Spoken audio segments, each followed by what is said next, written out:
This has to stop. Those are the words of former US President Barack Obama. In a social media post, he said the fatal shooting of a 37-year-old man in the state of Minnesota by federal immigration agents should serve as a wake-up call to all Americans.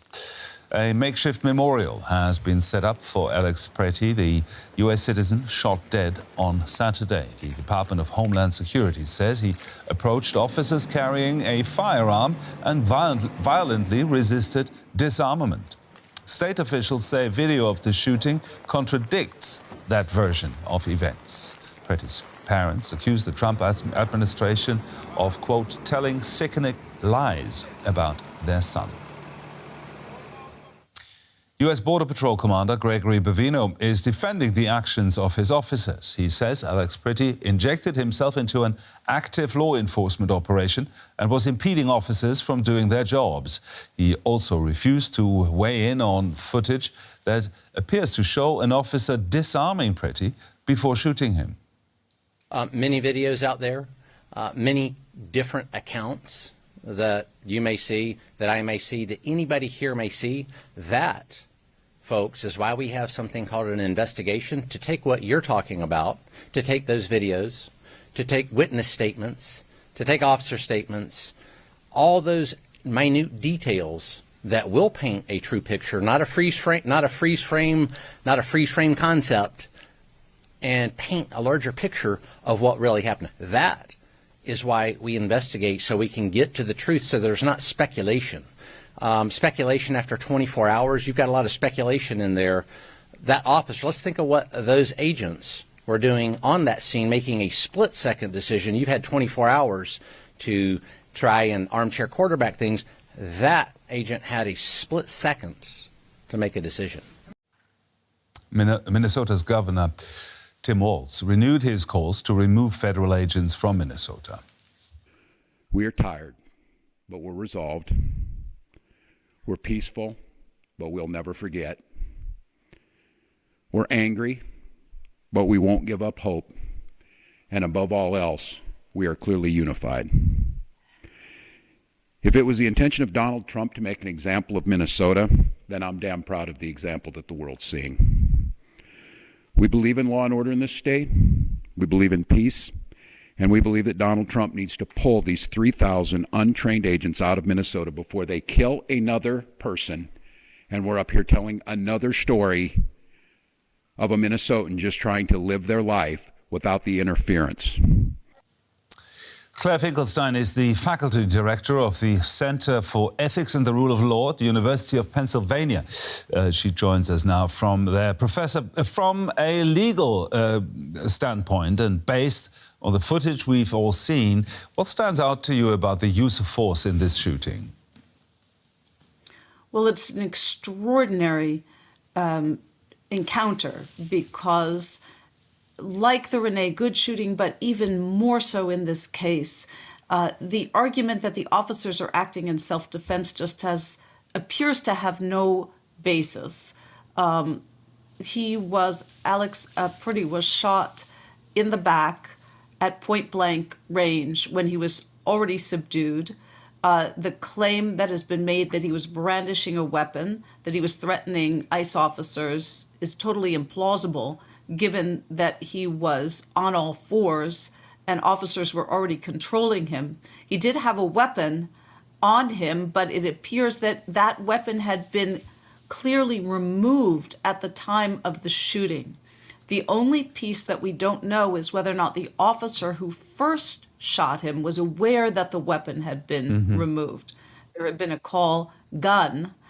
Normally there should be a call that says gun removed. Or gun retrieved, and we didn't hear that. That's why there needs to be a full and impartial investigation that involves state and local authorities. Now, your organization has run simulations of a hypothetical civil war in the U.S., and you've said that Minnesota reflects early warning signs. What are they? One of the greatest concerns is that we could end up seeing a clash between National Guard troops in Minnesota and federal troops. We very much hope that won't happen, but the setup is all there. The National Guard troops have been deployed now by Governor Walz, not because there's an insurrection or anything of that sort that the president and federal officials are claiming, and not because ICE actions are being obstructed.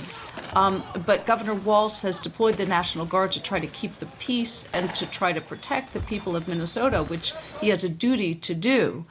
The president's rhetoric, Kristi Noem's rhetoric, goes in exactly the opposite direction, and as does their announcement of an investigation into the governor and the mayor, and claiming that they are impeding the actions of federal agents and they are threatening to deploy federal troops. That gives us the possibility of an actual clash between National Guard and the regular military, and I very much hope that that will not happen and that common sense and the law will prevail.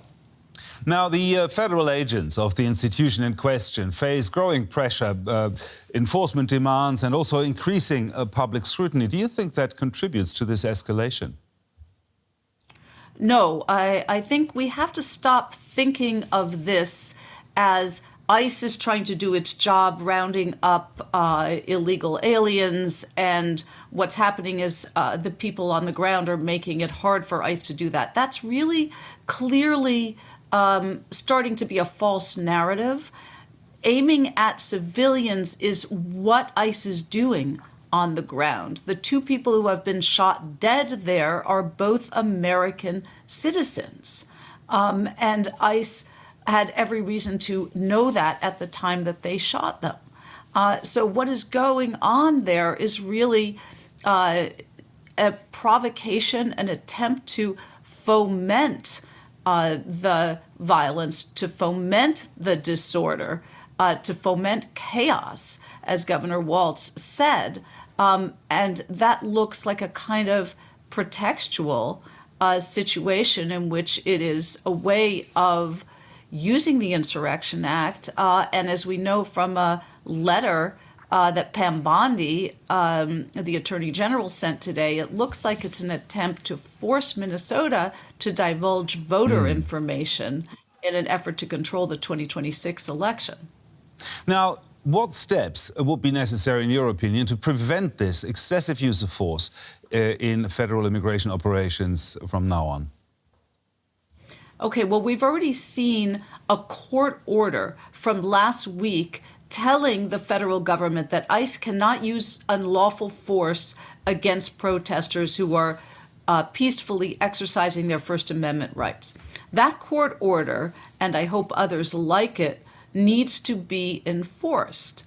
In the past, we have seen the federal government actually listening to court orders more than we might have thought, and that gives an opportunity here. There was a decision in Trump v. Illinois, it was the Supreme Court, of course, that the federal government may listen to more readily than a federal district court. But that decision said that the federal government cannot use National Guard troops, cannot federalize them in American cities under the authority they were using. Similarly, we need a Supreme Court decision saying that the actions of ICE are unlawful and that the federal government needs to pull them back if they cannot confine their activities to the four corners of the law. That needs to be stated very clearly, and that's the best chance we have for avoiding escalation. Claire Finkelstein there from the Center of Ethics and the Rule of Law at the University of Pennsylvania. Thank you very much. Thanks for having me. Let's bring in Julia Decker. She is with the Immigrant Law Center of Minnesota. That's a non-profit organization that provides free legal advice to immigrants and refugees in Minnesota and North Dakota. Now, this is the second such killing involving federal agents in less than a month. What was your initial reaction to this?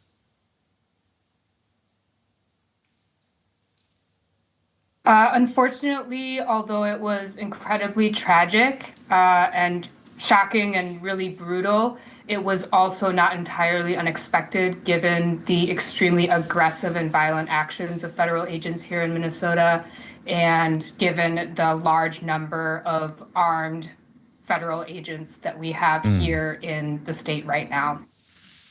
Now, as you just said, this seems to be an increasing pattern, if you will. What is driving these confrontations?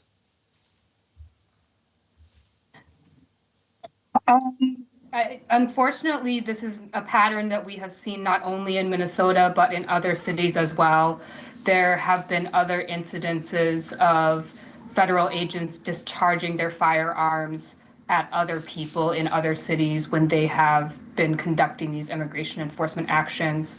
And while these have garnered some of the most attention, I want to draw attention to the fact that other people have been victims, including immigrants themselves, of these violent encounters with federal agents. Now, do you think the current legal framework is strong enough to ensure accountability when excessive force is used by these federal immigration agents? I think that is a really good question, and unfortunately one that we are starting to run up against sort of an almost existential question in the United States right now, because I think many people thought that there was a framework that should address these types of questions, but what we are seeing is an administration and federal officials that do not seem to be constrained or held accountable by that framework, and that indeed seem to almost run roughshod over those rules and frameworks that we thought were well established. Now, you are working with immigrants on a day-to-day basis. How are these incidents affecting the communities, the immigrant communities in Minnesota?